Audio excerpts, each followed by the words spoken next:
The Four Nation Face-Off tournament has come to a close. The championship game went to overtime. Canada defeats the United States. In today's video, we're going to recap the actual championship game, talk about what went right, what went wrong, and what we have to look forward to with the next best-on-best tournament coming up in a year's time. And that's coming up next. So welcome back to another video here at Top Shelf Hockey. As I mentioned, a very exciting and I think fair to say, like, just well put together, awesome Four Nation Face-Off tournament has now come to a close. At least for me, this tournament far exceeded expectations. I know many of us wondered what exactly it would be when it was, first announced and being put together, but this certainly was way better than an all-star game could ever dream of being, and it gave us a good taste of best-on-best hockey, which is something that's been 9 years here in the making. So this championship game, of course, was a rematch of Canada versus USA, which is by and far the best rivalry in hockey, the two greatest hockey nations right now on planet Earth, no doubt. To me, they are both heads and tails above everybody. Mind you, no disrespect to Sweden, Finland, or even the Russian players who I know we'd love to be able to see in these tournaments, but unfortunately can't participate right now. Canada-US just is above everybody. There's no doubt. The level of play they put on was absolutely incredible. So tonight's game, of course, in Boston, like I said, featured a rematch with the U.S. taking the preliminary round game 3-1 or 2-1 game with an empty net goal at the end. Jake Gensel with a couple big goals for the States. Tonight, McDavid gets his moment. Connor McDavid gets the golden goal in overtime. His tight checking game. Canada, of course, gets the early first goal. Nathan MacKinnon gets Canada on the board. The U.S. come back, tie it. Brady Tkachuk again. Another fantastic game from him. Jake Sanderson is obviously his Senators teammate, scores. And at this point, it's Ottawa Senators 2, Canada 1. But before the end of the second period, Sam Bennett with a huge goal gets things tied up. And we're going into the third period, all tied. We don't get it settled in the third. Goes to overtime. And like I said, and Connor McDavid with a massive moment. Of course, they're in overtime in this championship game. It's basically the same as NHL overtime, playoff overtime. So 5-on-5, 20-minute periods until we have a goal. Binnington was absolutely amazing. He made some all-world 10-bell saves multiple times in OT to keep Canada in it. Phenomenal from him.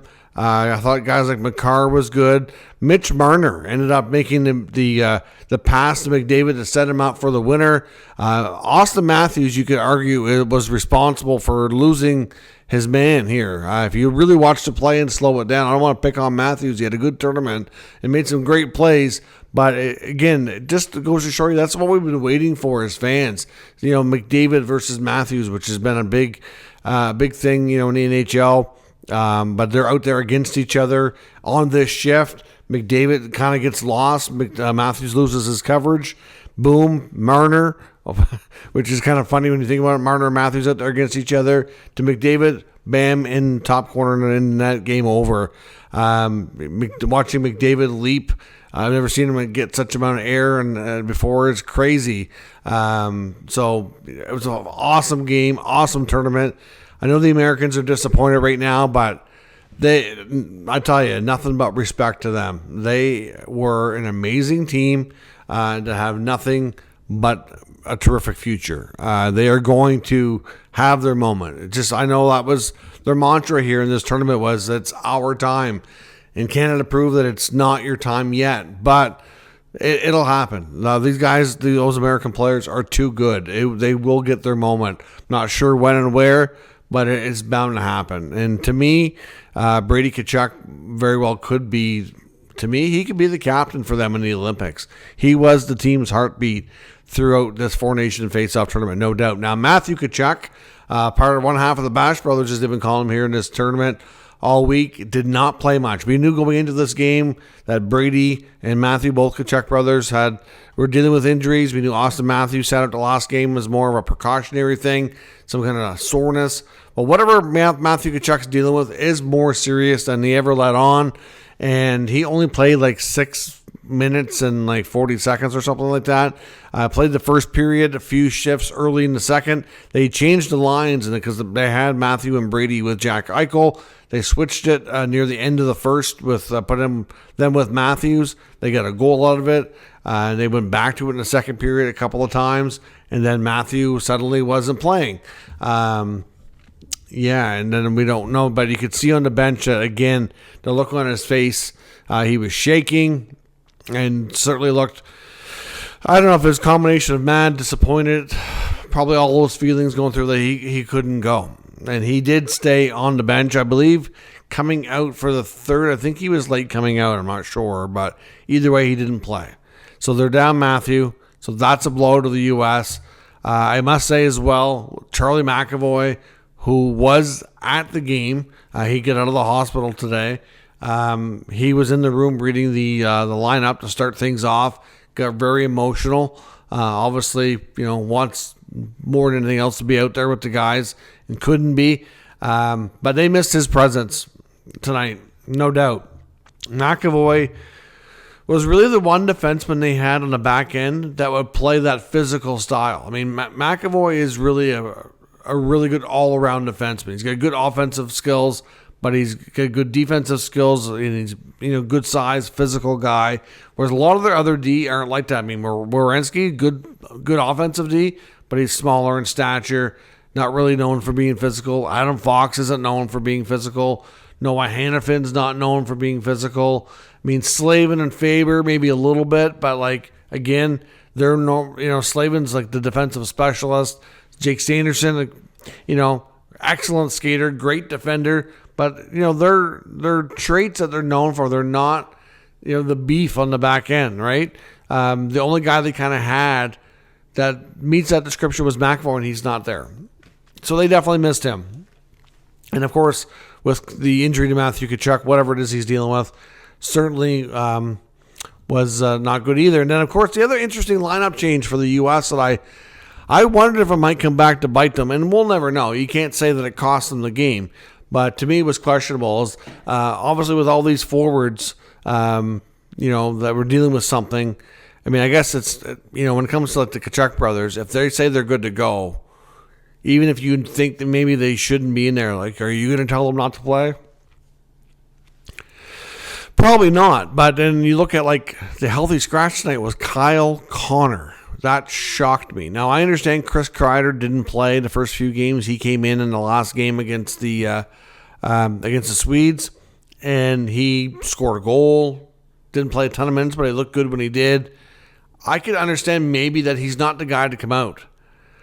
But the guy that comes out is Kyle Connor.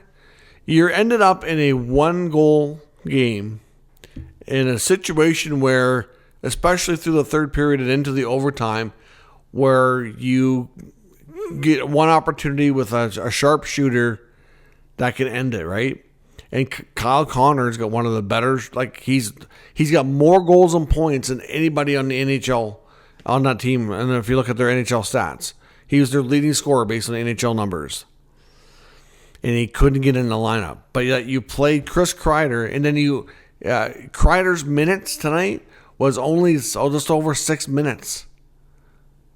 Wouldn't you have wanted Connor, especially if he wasn't going to play a ton, to be able to put him out there and move him up and down the lineup when you need that one shot, next shot wins type of scenario, when he's one of your best pure snipers, and like I said, he's got more goals than anybody on the team. Questionable choice, but you leave Kreider in, you leave Brock Nelson in. Brock Nelson did nothing. And in fact, Brock Nelson iced the puck to set up the face-off, which led to the overtime winner. So, I don't know, questionable decisions there, but at the end of the day, the good news here for everything is no matter who, like I said before, no matter who won this tournament, the sport of hockey won the most. There's been more eyeballs on this tournament in these games than we've ever seen, especially in the States. You can criticize them if you want for losing, but at the same time, they did a heck of a job at helping grow the sport.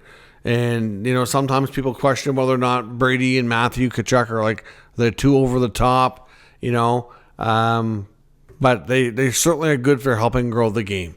We'll say that. And clearly, people are already looking forward to the next one. Even Connor McDavid, who scored the overtime winner here, says in his post game, like talking to the media, is like, yeah, it was cool to have, basically, like to summarize, he basically says, yeah, it was cool to have that big moment, but, this was just a put together tournament.